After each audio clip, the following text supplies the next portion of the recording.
കുറച്ച് സോസേജാണ്. സോസേജ് ഇങ്ങനെ വട്ടത്തിൽ മുറിച്ചിട്ട് ഞാൻ കുറച്ച് മുളക് പൊടിയൊക്കെ ഇട്ട് ലേശം ബട്ടറിൽ ഇങ്ങനെ സോട്ട് ചെയ്തെടുക്കും. എന്നിട്ട് ഇതേണ്ട പൊന്നിയരി ഒഴിച്ച് വെച്ചിട്ടുണ്ട്. ഇതെടുത്ത് അതിനകത്ത് തട്ടി മിക്സ് ചെയ്യും. അപ്പോഴൊരു ഫ്രൈഡ് റൈസ് പോലെയാവും. കുഞ്ഞിനും അതാണ് ഇഷ്ടം, നമുക്ക് ഉണ്ടാക്കാൻ അതാണ് എളുപ്പം. എൻ്റെ അമ്മയാണെന്നുണ്ടെങ്കിൽ രാവിലെ പുളിശ്ശേരി, അവിയൽ, തോരൻ, മെഴുക്കുവരട്ടി ഇതെല്ലാം വെച്ച് മുട്ടയൊക്കെ പൊരിച്ചാണ് അവന് കൊടുത്തു വിടുന്നത്. ഞാനാണെങ്കിൽ എളുപ്പപ്പണിയുടെ ആളാണ്. ഞാൻ പെട്ടെന്ന് എന്തെങ്കിലും കിണക്കണാന്നുണ്ടാക്കിയിട്ട് ഞാൻ അവന് കൊടുത്തു വിടും. അവനും തിന്നാറുണ്ട്. അമ്മയും ചെറിയ ആളും കൂടെ നാട്ടിൽ പോയേക്ക് വെറുതെ പെരും മഴ മുറ്റത്തൊക്കെ. രാവിലെ നല്ല മഴ. ഈ തണുപ്പും പിടിച്ച് ഞാൻ എണീച്ചതാ. അപ്പൊ വീഡിയോ എടുക്കാൻ നേരത്തെ നേരം വെളുത്തു. ഞാൻ കുറച്ച് നേരത്തെ എണീറ്റു. അങ്ങനെ നമ്മളെ സോസേജ് ഫ്രൈഡ് റൈസ് റെഡി ആയിട്ടുണ്ട്. സോസേജ് ഫ്രൈഡ് റൈസ് എന്ന് പറയാൻ പറ്റില്ല, ഉടായ്പ ഫ്രൈഡ് റൈസ് ഇല്ല. ഇതെടുത്തിട്ട് അതിനകത്ത് മിക്സ് ചെയ്ത് നന്നായിട്ട് മിക്സ് ചെയ്ത് കൊടുത്ത് അത് റെഡി ആയിട്ടുണ്ട്. ഇനി അവനെ പോയി വിളിക്കണം. എണീറ്റില്ല ഇതുവരെ. ഞാനാണെങ്കിലും ഇതിൽ കുറച്ച് നാരങ്ങ നീരൊക്കെ ഒഴിക്കേ, പക്ഷേ അവന് നാരങ്ങയുടെ പുളിയൊന്നും അധികം ഇഷ്ടമല്ല. അതുകൊണ്ട് ഞാനിതിൽ അവന് വേണ്ടിയിട്ട് ചെയ്യുമ്പോൾ അതൊന്നും ഒഴിക്കാറില്ല. ഞാനാണെങ്കിൽ ഇതിനകത്ത് കുറച്ച് നാരങ്ങ നീരൊക്കെ ഒഴിച്ചാൽ കഴിക്കില്ല.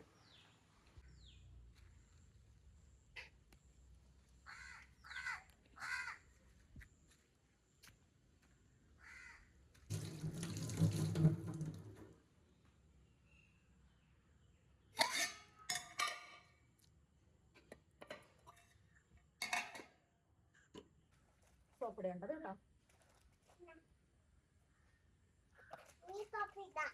സോപ്പിടാം. ഈ സോപ്പാണ് നല്ലത്.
ഇത് കല്ലും കൊണ്ടേക്കാം.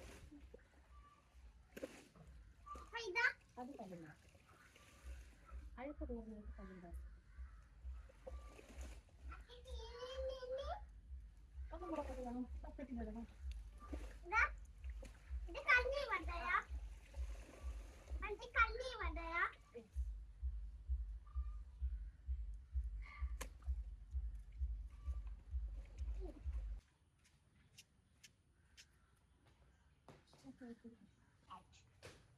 ആ മോളിൽ എടുക്കും അടി നേരെ ഇരിക്കുന്ന പറഞ്ഞില്ല